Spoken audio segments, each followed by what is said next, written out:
More than a dozen Labour MPs are calling on ministers to consider a 4-day working week. They say it's the future. Yes, one MP says artificial intelligence means we can get through more work in less time.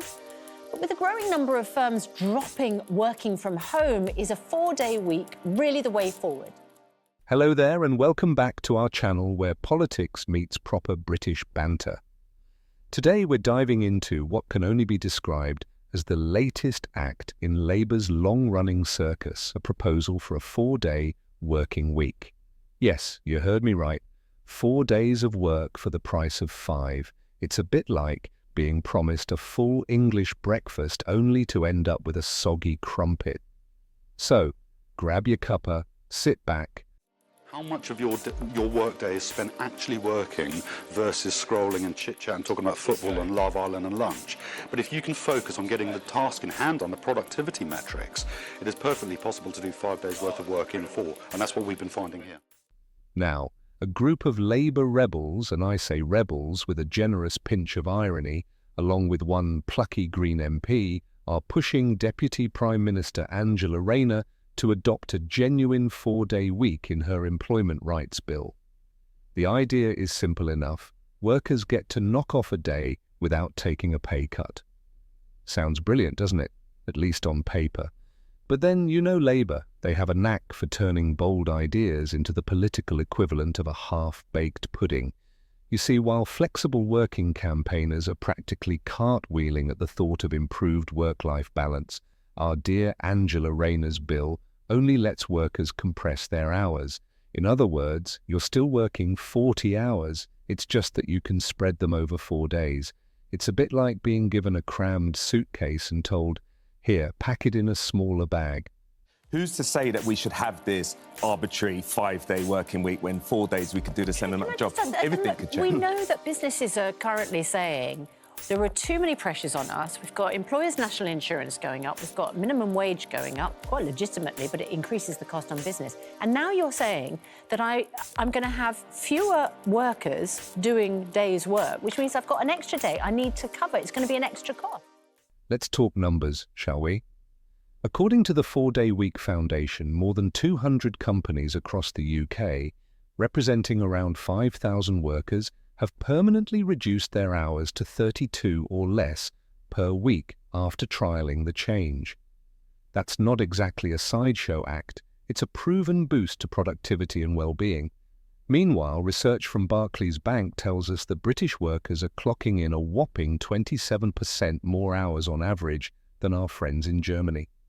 One might wonder if we're still living in the dark ages, clinging to the outdated idea that more hours means more output.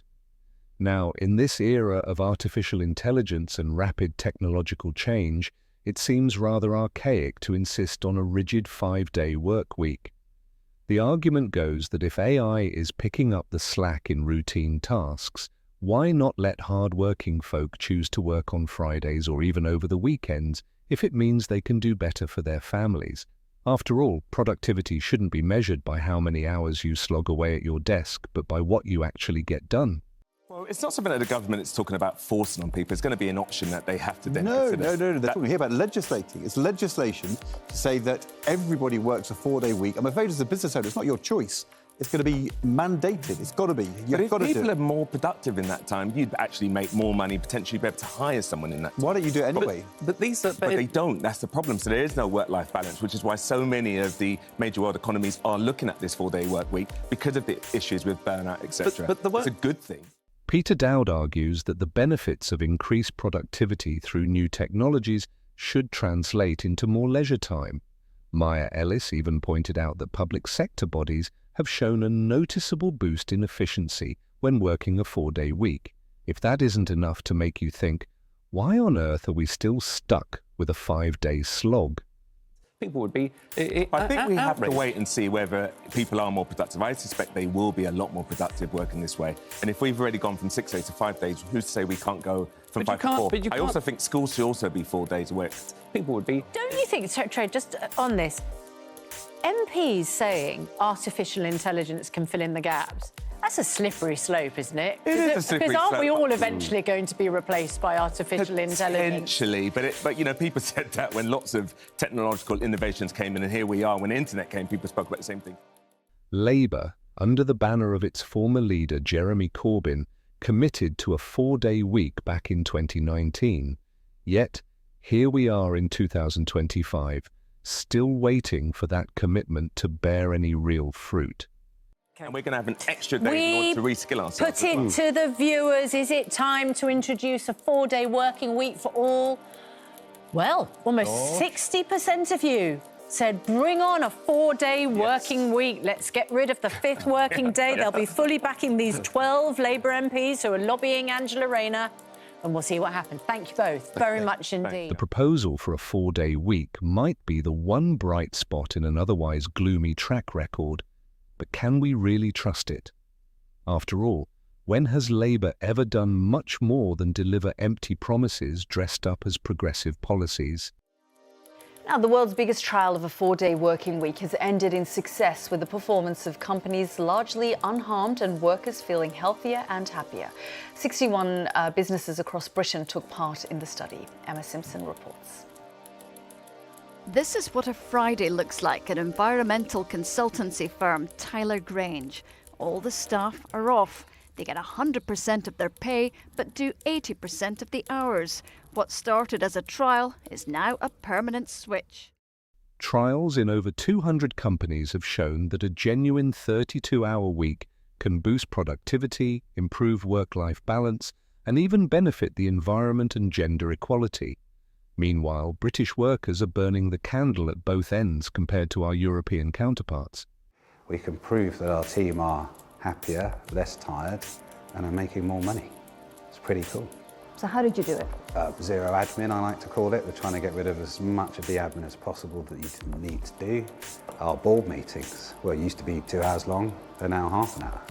If you give people this incredible incentive of a whole day of your time a week, they're going to work really hard to become more productive. So here we stand at the crossroads of modern innovation and old-school political theatre. The 4-day week proposal represents an opportunity, a genuine chance to improve work-life balance, boost productivity, and even support our beleaguered public services. The results are in for the 61 firms who took part in this 6-month trial. 39% of employees surveyed said they were less stressed. There was a 65% reduction in sick days, and companies who provided data said revenues stayed broadly the same. Let's face it, in today's world of rapid technological advancement, clinging to a rigid 5-day work week is a bit like insisting on using a rotary phone in the age of smartphones. It feels bad for those that have worked all their lives at least 5 days a week, but this change seems to happen in many other Western world countries.